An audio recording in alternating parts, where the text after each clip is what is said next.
I'm here. There. Morning. My name is Igor Perry. I'm a freelance translator and a huge fan of yours. Oh, thank you very much. With your permissions, I just want to ask you 3 simple questions. The first one is related to a previous statement you made at the end of October. Okay. You claim that being inspired by your own mistakes is a way to enter in the AAA titles club. It will always be my consistent dream to enter into that club. I've made a lot of good games, but never a great game. Yeah. Well, this is a very humble and honest opinion, and I really respect it. But when I read this article, I thought, but I always thought that the quality, the overall quality of a game is more important than the amount of copies sold. Especially because Fable 2 did pretty well with 89%, if I remember well, of Metascore and 4 million copies sold. So I really love the game you make, especially the Fable series that to me, as a fan, it's one of the best RPG series ever made, especially for the interaction and the, well, Thank everything. you. Shall I answer that question? Yeah, no, the question is the following. Okay, so here's the honest answer. So I have no excuses at all for doing anything but other than great games. And, you know, I've got a publisher that believes in me. I've got a team of unbelievably amazing people. And, you know, I've got the ambition.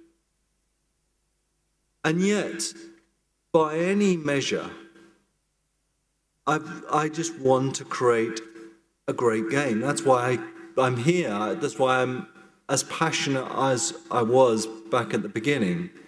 And so in my mind, I have 2 ways of measuring what a great game is. The first way is if you said the number of your copies your game sold was equal to the score you used to get in school, in the exam score, then some of my games have sold well, but not in the top 5 best-selling games. So I can't call myself great because of sales. But you're right, it's not just sales. You know, after all, you know, the most successful film of all time was Titanic. Was it the best film? No, I don't think so. So the other way of measuring greatness or success is the review score. Now, some reviewers are very, very generous and love the games I've made, and, you know, they give 10 out of 10. But I've never really got, none of my games exist in the top 10 top-scoring games ever. So I'm not in the top 10 best-selling games, and I'm not in the top 10 top-scoring games. I've got to believe that I'm going to do that. I've got to carry on fighting. And if I do sit back and say, well, you know, I don't care about how many people play my games, I don't care what the reviewers say, then I think my games would be worse. So, you know, we've just come, at Lionhead, we've just come to the end of Fable 3. And Fable 3 was done, it took about just over 18 months to do. And that was too short a time, really, in my opinion. And now is the time, especially with everything that I've just said, now is the time for us to really knuckle down and concentrate on something new and different. So I'm probably going to do what I did when I started Syndicate. I'm probably going to stop talking to the press as much. I'm going to stop getting involved in Microsoft as much.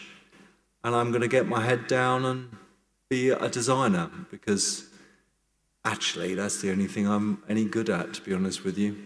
But why? Because it would be my greatest sadness to have everything that any developer could ever wish for and not strive to make a truly great game. So this is not me being humble. I'm not saying it for being humble. This is something I've said to myself. That I sat down and I've said to myself, how do I define myself? And I said this one thing which changed a lot in my life the last few months. Have I already made the greatest game I'll ever make? Is every game I make from now on going to be just another Peter Molyneux game? I can't accept that. I can't accept it. So, you know, I'm going to focus on making a great game. And, you know, I hope people, you know, will be interested in what that is. That's all I ask for that. There you go. You see, one of the things I should explain to you all, which is people don't really understand, is that I am the worst PR person in the world. I'm the most disastrous PR person because I'm completely like this. This is, you know, the way I talk to the press is the way I talk to my team, is the way I talk to myself. And when I sit in front of the press and give a demo or something, I'm so passionate, I'm so in love with what I do, man. I'm totally in love with it. But, you know, that's what gets me in trouble. Because they're so used to meeting PR people and being sold a message. But there's just me, so excited. I mean, I'm like a kid at Christmas that wants to unwrap all the presents and show the world what I'm doing because it's so fantastic. And that's the thing that always gets me in trouble. Yeah. Thank you. And the second question was due to the fact that a few weeks ago I was really happy when I read that the Fable series is not going to finish with the third chapter, but it will continue. Mm-hmm. What can we expect in the future from the fourth chapter of Fable? Will it be as awesome as the previous ones? Will it be integrated 100% with Connect, 50%, or whatever? Well, I mean, obviously, it would be very, very, very unlikely that I'm going to reveal what happens next in Fable, you know, while here in Rome, although it would be a lovely place to do it. The only thing I'd say, if we were going to do anything on Connect, then what I was saying earlier about Connect being a wonderful storytelling device, Connect, you know, being, for me, you know, such an interesting place to design for, then you should expect not something that is a hybrid for Fable, but something which is crafted for a Connect, for Connect. And when I say crafted, I mean something that is designed specifically for it, and that we take our time over it and we balance it and we get it right. And then with the, you know, the Fable series, I mean, we had this vision a long time ago of what we wanted Fable to be, and we're still walking along that road. Yeah. Thank you. Hi. How about Kinect and 3D? With 3D.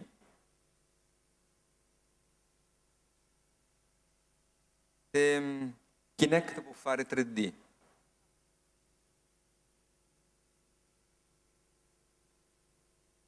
Oh, yeah, interesting. You know, I've never really... I'm going to say, yeah, I'm going to be honest with you. I'm not a huge fan of the current wave of 3D technology. I think it's quite good, but this is why. I think it's an interesting gimmick to put glasses on and to play a 3D game. Nothing new. In fact, in the original black and white, you could play it with 3D stereoscopic glasses, and it was pretty cool. The only thing is that I don't like about 3D, it is very, very wearing.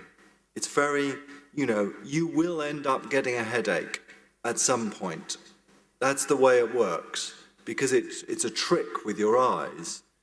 And if you had glasses that were individually tailored for you, like your glasses on your head are, you would be fine. But as you know, with glasses, if they're not just perfectly right, you end up getting a headache. So it's very hard to watch things for a very long time with 3D glasses.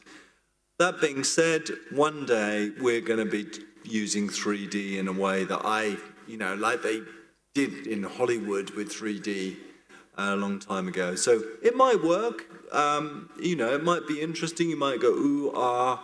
Does it make you feel comfortable? Does it make the storytelling experience in the game better? I'm not sure. But it would be possible, with the right hardware to have Kinect and 3D for sure, yeah. In italiano. Sì. Vorrei sapere, abbiamo visto due differenti mondi, un mondo in cui ci sono i titoli AAA, quindi un titolo tipo Fable che può accedere al Kinect, e i titoli invece, come abbiamo parlato prima, di persone emergenti.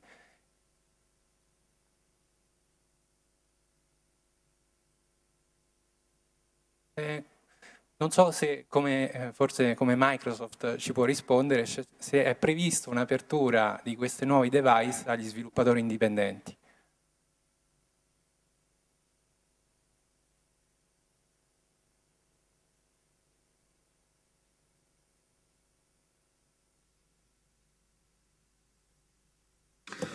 Very good question. So, the question was, what about this digital relationship? I think I'm not just going to talk about Microsoft, I'm going to talk about everybody in the industry. Everybody in the industry, every publisher, every hardware manufacturer is looking at this digital relationship now. And some very exciting things are happening. And, although it's not for me to make any announcement at Microsoft, you can expect there's a lot of thought being put into this stuff. But, I love, this is me as a designer again, and I would love to see this being supported far more. I love the idea of episodic. The idea that I don't have to pay, I don't know how much a computer game is in Italy, but 60 euros for the entire thing. For a lot of people, that's a huge amount of money that I can decide, I'll just have one slice of it, see what that's like, and then have another slice. And in fact, in Fable 2, we supported that mode. So you can expect this sort of episodic content to come along. I love the fact that why shouldn't games have shops inside them? And why shouldn't these shops be part of this world? And why shouldn't those shops be populated not only by things from the game world, but things that you can use in your game world from outside, that you could choose to buy? I love that digital relationship. And I know a lot of people in a lot of different gaming areas are looking at this digital relationship and starting to ask, how can we design our games around it? I mean, after all, Farmville by Zynga, that was a digital relationship with their customer. You didn't have to buy anything. In fact, it was your choice. And, I think it shows us how a digital relationship like that can be very, very successful. And I believe, I don't know if the announcement's been made, but I heard a rumor that Zynga are making an awful lot of money at the moment. So I think you can expect everybody, Sony, Microsoft, Nintendo, Google, Apple, to be looking at this relationship and, innovating around that for sure. Okay, thank you very much. Thank you. Thank you.